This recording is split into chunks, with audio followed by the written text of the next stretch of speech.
getting on a little early, but it's all good. That's good. It's better to be early, It right? says we're now streaming, so I'm gonna just look. Awesome. And you like, am I able to have it open Oh, on? it's all good. That's good. It's better to be early, right? We're on now streaming, so I'm gonna just Delay. look.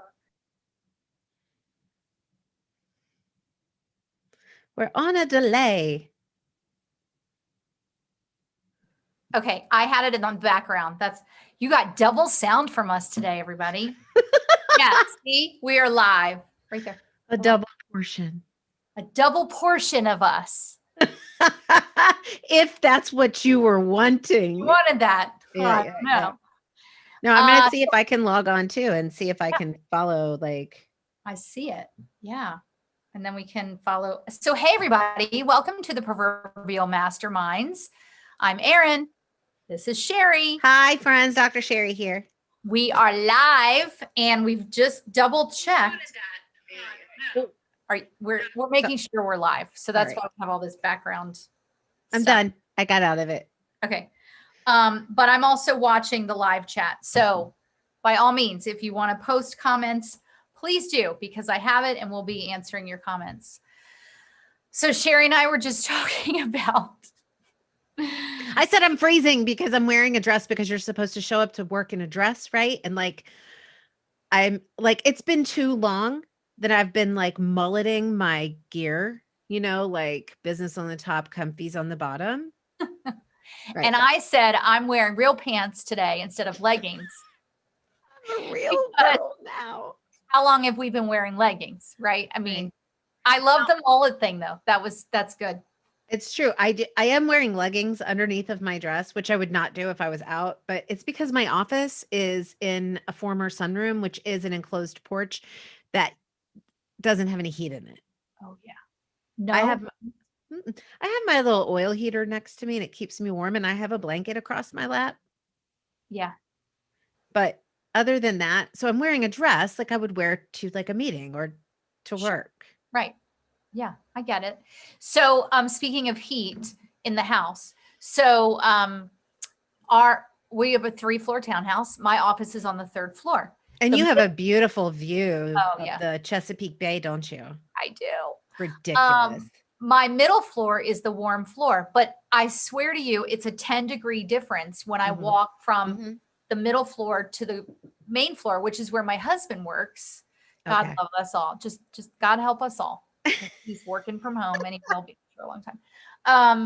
And it is so stinking cold down there, but then it gets hot up here. Yeah. So anyway.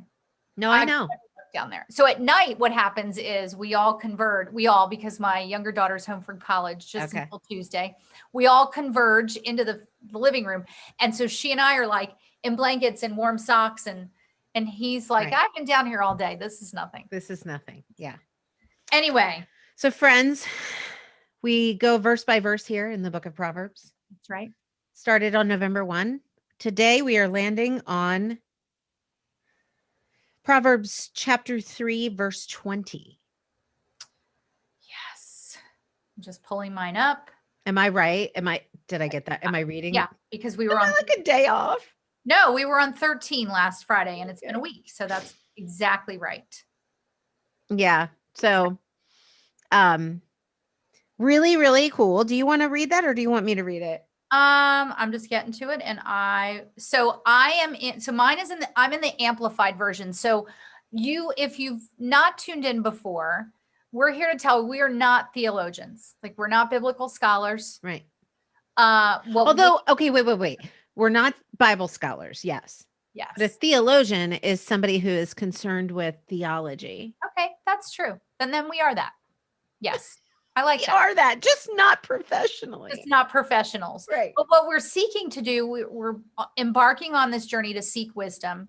Yeah. And so we're reading a verse a day, which may seem tedious, right? But the point is that we're reading the verse, and then we're really unpacking it and digging into it. And what I like to do is look at different versions, and I like to open up my commentary. And I know you're using Strong's Concordance as well, which, by the way, is a fantastic resource. So I'm in the amplified version. Okay. And verse 20 of Proverbs 3 says, by his knowledge, the deeps were broken up, and the clouds drip with dew. So, number one, I want to say it's so amazing, the imagery, and that to that level of detail that we take for granted every single day. I was out walking the boardwalk here the other morning, and it was dark, but there was frost, and I was captivated by the sparkle Yeah. of the frost, which Yeah. sounds like, woo, that's so, but seriously, like, this is what God created, Right. right? I mean, crazy.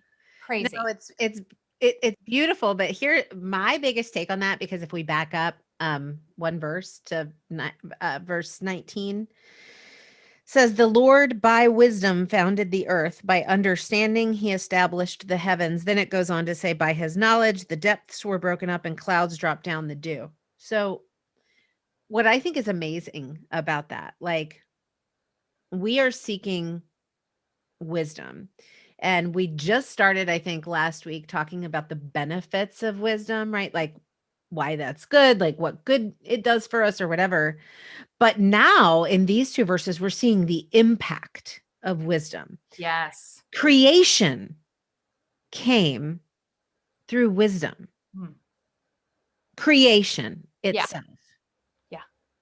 From wisdom. So we're not going to get wisdom and then go create a new universe. That's not what that's about. Right. But it's if God's wisdom created an entire universe, you guys see when you go outside at night, right? And you look up like I did, was it last night? No, night before last. And the sky was so beautiful. It was crystal clear. And I saw all these constellations. Yes. Did not happen by accident. I hate to tell anybody that, and I say that with love, but you can't believe that's an accident. You just can't. Nope. Can't believe those formations are an accident. Can't believe the fact that, it takes us a year to take a trip around the sun is an accident. Like all of that was created. So we have the seasons. So we have a season for this. We have a season for that. Everything is perfectly orchestrated and planned because of God's wisdom. And like, man, I want some of that. Right. If he can orchestrate something as big as the universe and as complex as a tiny human being formed and born and grows and thinks, like, and comes and does a proverbial mastermind show, like all of it. Right. I want some of that. Exactly. And going back to what we were talking about last week about not leaning on your own understanding, we entitled today, I reached out to Sherry and said, I think this week's episode title is My Way or the Highway, HIGH, like his higher way. Yeah. It's exactly what you just said, Sherry. Like we think, even if we're seeking wisdom, because I had a moment like this earlier in the week. Well, it's our way. Like, well, that should turn out this way, or I should do it this way, or it needs to be this way. And we're not going to delve into political craziness, but everything that's happening in the world, and we are a fallen world, let's just face it, right, is about people doing it my way and people finding their wisdom in other people and people finding their wisdom in the media and social media, etc. And while I seek insight from you seek insight from me, etc. What you just said, like if his wisdom is that big and that all knowing and that all powerful, why do we spend so much time wrestling with our own wisdom or seeking wisdom from everybody else? Right. Well, I think Eve holds the answer, right? Yeah. I mean, it all. Because that's what we do in our flesh is we go back to ourselves saying, but this sounds right. This sounds better. I'm just going to share this because it's true. And I'm sure somebody's going to relate to it. All 4 people that might be watching the show now. But it's gaining momentum. Right. We're gaining momentum.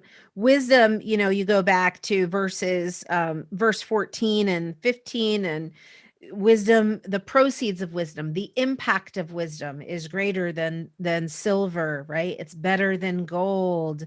It's better than rubies. Nothing compares with wisdom, right? And I'm like, okay, I'm seeking wisdom. I'm seeking wisdom. I'm seeking wisdom. And then I just had this thought, totally human thought. Human. Yeah, God, but wisdom doesn't pay the bills, does it? What you think about that, God? Like Just be real. right. And so I just share that because I think for us to be aware that when we are in we do live in a flesh world. We're not on the other side of whatever this is. Like, we have cares, we have things here, right? Yeah. But I think what that caution was to me and what I heard in response to that, and I still sought wisdom. I wasn't like, well, kafooey on wisdom because, sure, it's better than gold and rubies. But again, right. Anyway, but when we have those encounters with the things of the flesh that affect the things of the flesh, and I know that sounds really spiritual, and I don't mean it to. When we have the physical encounters, the real encounters, the things that happen in our lives that impact our lives, that impact our livelihoods, that impact our relationships, that impact anything. Right. That is when we start to just ironically go back into us and our wisdom and what makes sense to us. Yes, because it's the need for logic, I think. But, well, isn't it ironic though that whatever is happening it's not right, so therefore I must explain it with my own thinking, or I must think of a way out of it with my own thinking. Why do you think we do that? Well, I think it's because when things are happening to us, we feel very alone. I think a lot of times, like, even for those of us who maybe have like a really constant, solid conversation with God and have a close relationship with him, like, the truth is none of us have transcended anything. The truth is none of us have transformed. And so the stuff that happens in our lives that affects our physical bodies, our physical minds, our physical ability to live and survive and thrive in the world, that because it affects our physical realm, we try to approach it from the physical realm, which is our thinking, which is our mind, because it's what makes sense to us. Because, there's verses in the Bible, God's ways are higher than our ways. Yeah, got it. I don't know what that means because they're higher than mine. Right. So I'm going to go back to what makes sense to me. Yeah.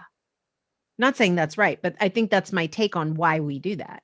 Well, and I think it's what you were just saying, that his ways are so much higher. We will never understand them on this side of heaven.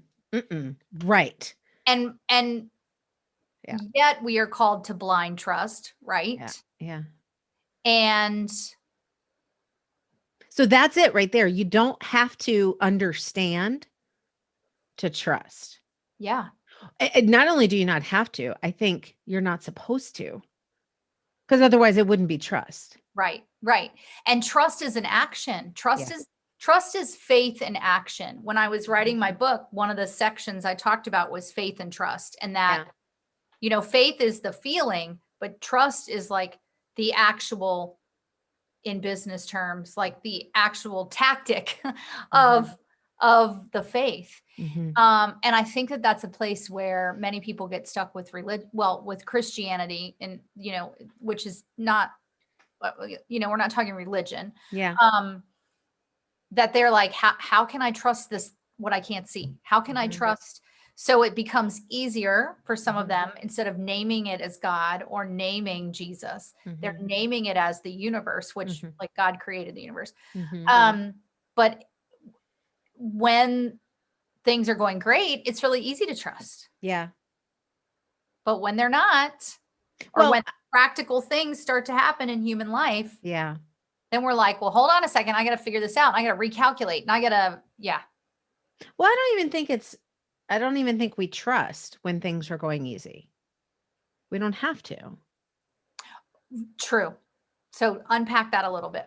Well, if sometimes I believe that God gives me challenges, blesses me with challenges so that I can trust him more. Because, and I know that, and I don't mean that to sound like No, I so masochistic, like bring on the pain. No. right. I mean, like, if and I know this for me, if I never had to go to God for anything, I wouldn't go to him. Exactly. I wouldn't go to him. If I didn't have doubts about whether I'm loved or I matter, I wouldn't go to God. Right. If I just was certain of it and all the time, and that would be my thinking, that would be my pride. And I think like that's what the Bible means when it says, the proud will be brought low, because when you think you don't need it, it's not about like taking you out and flogging you in the public square and making everybody laugh about you. It's about opportunities presented to you to recognize your need for God. Because if you never, and I think all of us have those opportunities presented to us all the time, but sometimes it's like bonk, bonk, bonk, bonk. Oh, now I see this is my opportunity to see my need for you. And I don't think that doesn't mean that God's a sadistic God. It means that he can use and will use all things to show you how much you matter to him. Yes. And I was reading today in my commentary that, and I'm going to paraphrase, that as we grow in faith, like we can expect that we'll have discipline. We can expect that he will allow those hard times. We can expect, just like a loving father disciplines his child. Didn't we just read that? We did. Where is it? Oh, verse 11, my son, do not despise the chastening of the Lord, nor detest his correction. For whom the Lord loves, he corrects, just as a father, the son in whom he delights. Absolutely. Absolutely. And I think that's the piece. But the challenge is, like, who wants to be corrected? And especially when you're an adult, right? Because you're like, I've been there, done that. Like I was a kid. I got corrected. I don't need to be corrected more. But it's just like in John 15, where he talks about pruning so that we can produce more fruit and much fruit, that he prunes away the dead branches. All of that is discipline, and all of it is painful. Yeah. All of it. Yeah. And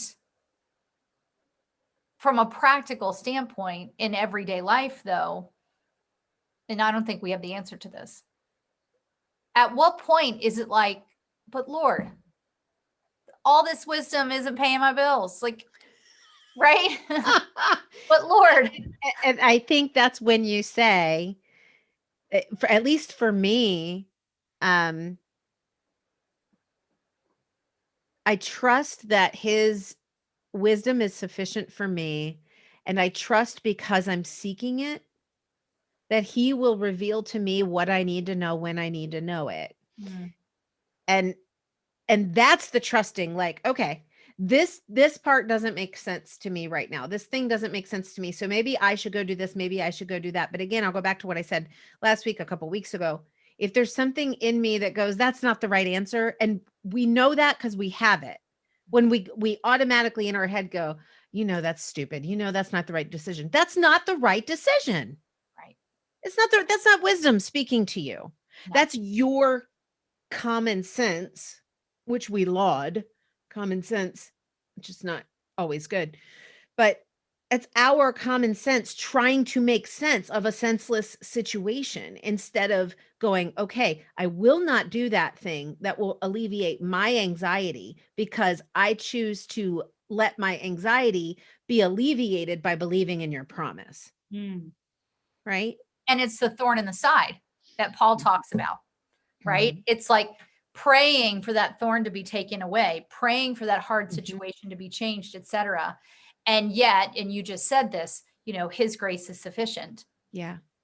And But I have to choose to believe that. I mean, we can know that, like, even for people who, you have a relationship with the Lord and you believe those promises, but believing those promises means reminding yourself of those promises. It means choosing over and over again every day to believe in them. It doesn't mean, oh, I believed it check, once, check, I'm done. no, No, like, daily practice. this is every day, the physical and the metaphysical, for those scientists in us, butt heads every single day. What we see and what we don't see, butt heads. Yes. Yes. Especially once we're aware of what we don't see, and once we start to lean into what we don't see, then they really start to butt heads, and it creates a lot of friction. But I think that friction in this case, mentally, emotionally, spiritually, is a good thing, because that's how we grow. Yeah. Yeah. We It's don't how grow faith in has grown. stasis. No, absolutely. It's how our faith has grown. And by the way, as we lean more into that faith, well, guess what? Of Mhm, course the enemy is going to be attacking. And mhm. and God, God allows that. Yeah. Like I don't want to give that, I don't want to give Satan too much credit, because, we can get ourselves spiraling out of control as Right. well. But very often, as we are walking forward as sons and daughters of the King, as God-centered entrepreneurs, etc., we will be attacked. We will Yeah. be, because he thinks, if I could just get in underneath this Mhm, little tiny crack here, mhm. maybe I could bust that open, Yeah. or get them spiraling more and get them distracted and discontented and doubtful and etc. Mhm. Yeah. Yeah, and I think, when we're talking about pursuing wisdom, I think it can be confusing too, like when we're reading, verse by verse. Wisdom is knowing, um and using. It's knowing and using, but but in between the knowing and the using is the directing. And that's, I think, where, like, the living on a prayer comes in, because I can say, okay, God, I see, the fear of the Lord is the beginning of knowledge. So says Proverbs 2:7. But what does that mean? What This is the seeking wisdom part. That's the knowing it. But then the seeking is, what does that mean to me, God? What does it mean speak to me about what it means to fear you? Because I know that doesn't mean for me to be afraid of you, but what does that mean? Right. And then you open up that dialogue for God to be able to speak to your heart. I mean, that's the beautiful thing. That's the metaphysical that doesn't make sense to us, is that God speaks to us directly in our hearts. He speaks to us, and you will hear. You will hear his voice, not audibly, but you will hear. And he will tell you what that means, because you're pursuing it. And then you say, okay, how do I use that? Right. Where in my life do I need to fear you more? Where do I need to do that? And so, seeking wisdom is not as simple as just reading verse by verse. I think the reason I wanted to read verse by verse is so that you have time to meditate on it, so that you have time to personalize it, so that you have time to say, what does this mean for me? And it's not, a lot of people like to take verses of the Bible and just, like, cling to one verse, but they kind of miss out on the context, Mhm. right? Um, but we're reading this verse by verse, but if you'll notice, we're going back and we're referencing this, right? There's a collective message Yes. that's Yes. happening here. It's Yes. not just one verse that we're clinging to. I mean, and thank God for that, right? Because otherwise we would be back to Proverbs 2, where wisdom says, I'm gonna, mock you, laugh at your calamity. Well, if we were to only look at that one verse, then how would we want to pursue a relationship with the Lord? Right. And when we pull it out, when we pull scripture out, cherry picking it, and we don't have the full understanding. And I don't mean understanding like I understand word for word, but the full context and what was happening, etc.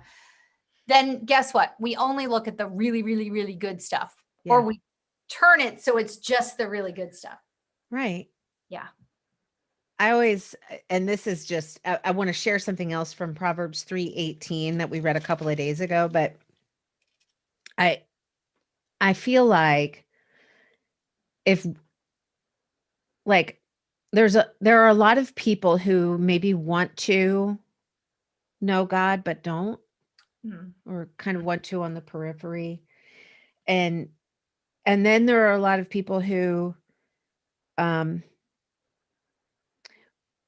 blame God when things are going bad, like right now.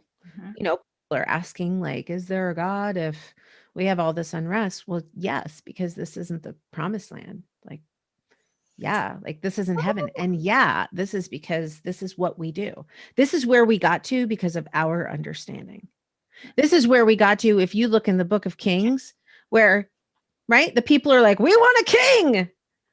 God's like, here you go. You got him. Right. Congrats. Yeah. Now you can fight over them.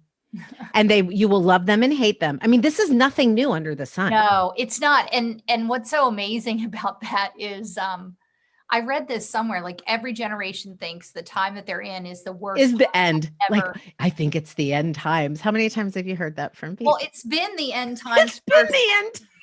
centuries, right? And by the way, like there is no, I mean, like God he already knows what that day is, Right. you know? And I think that that it really is about like, I'm going to do it my way. Like, so, which by the way, what comes up for me with that, of course, is, the Frank Sinatra song, but there's a fantastic Sid Vicious version of My Way. Oh my. Okay. Really good. Anyway, but that's what it reminds me of. It's like we want to take our way, and we each have our individual human way, which of course has led us to here. Now that said, I do want to one other thing that's coming up for me is I don't believe that in the world as it is, that it would ever be perfect, that 100% of people would be following Christ and life would be beautiful and wonderful, because that's heaven. That's heaven. That's not here. Right.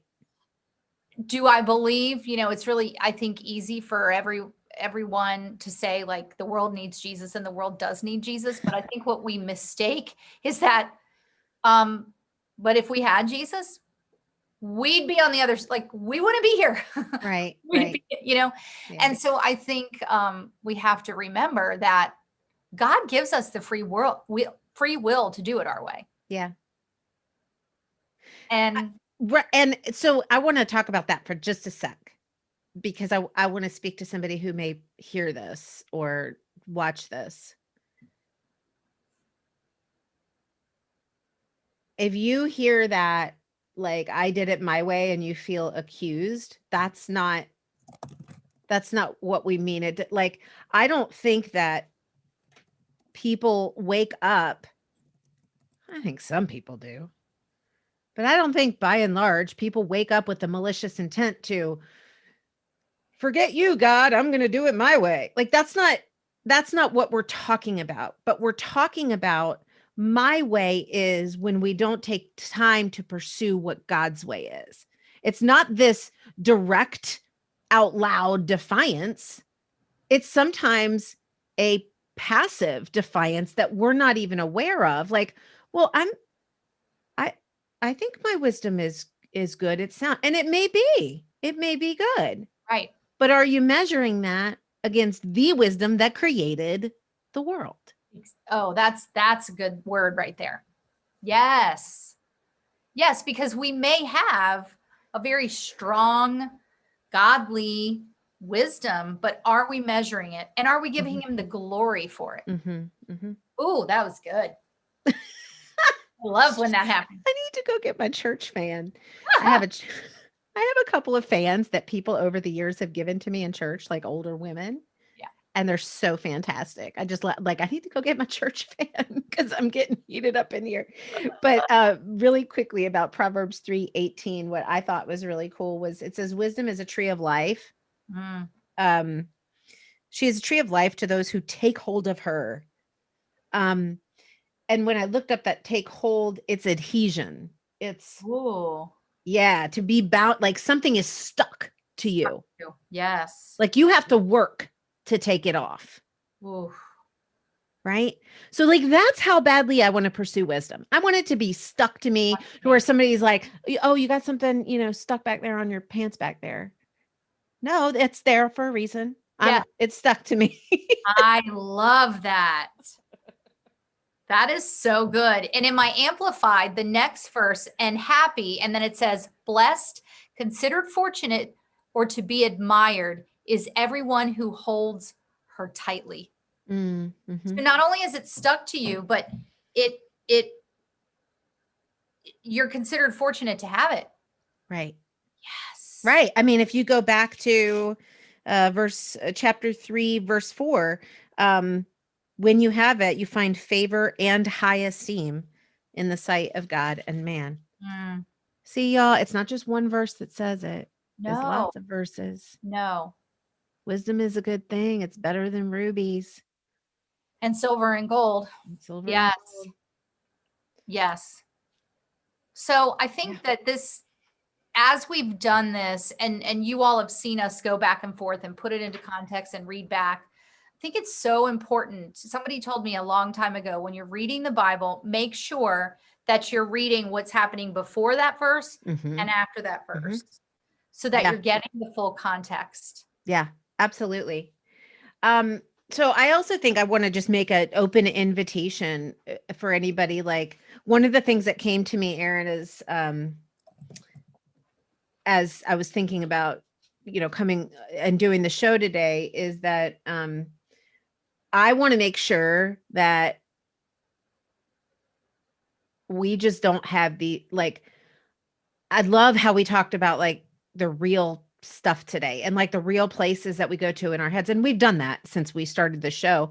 But I want to come back to that and really just make a renewed commitment myself that when we're doing these shows and sharing the wisdom that we're learning, to make it make sense Yes. for our physical world that we live in. Yeah. Yeah. Yeah, because I think it's easy not easy. I think that a lot of times we're in church, we're in a church community, we're, listening to sermons, etc. And I have some fantastic people that I follow. I love their sermons, but it's bringing it to the practical Mhm. and the everyday. And that's what we want to do here, because we don't want to just stand here and say, you just got to have faith. And when you have faith, like, God will give you everything. And it's like, No, no, no, no, that's you're not going to be like, but wisdom doesn't pay the bills. right. That's right. True. And he's going to say, okay, you're allowed to feel that right now. Right. But do you trust me? And do you Right. trust that I provide for all Yeah. your needs? Right. Like in Philippians, like he says, like Paul says in Philippians 4:19, like, my God will provide for your every need. Well, Yeah. what are those needs? Food, clothing, shelter. Like, he's not going to provide for me to go to the Ritz-Carlton in Aruba. I wish he would. I don't even know if there's Aruba. Aruba. Atlantis. I just pulled that. Right. He will provide for me to go to Atlantis. No. No. That's not the point. No. All right, friend. This was good. Thank you. He provided me with a cozy blanket See? and a nice oil heater. Right. Yeah. Yeah. Business on the top, cozy on the bottom. That's the other mullet. The business Zoom mullet. This is Zoom mullet. All right, my friends, meet us back here next Friday, 2:00 p.m. Eastern Standard Time, for another episode of the Proverbial Masterminds, where we are minding the master's wisdom.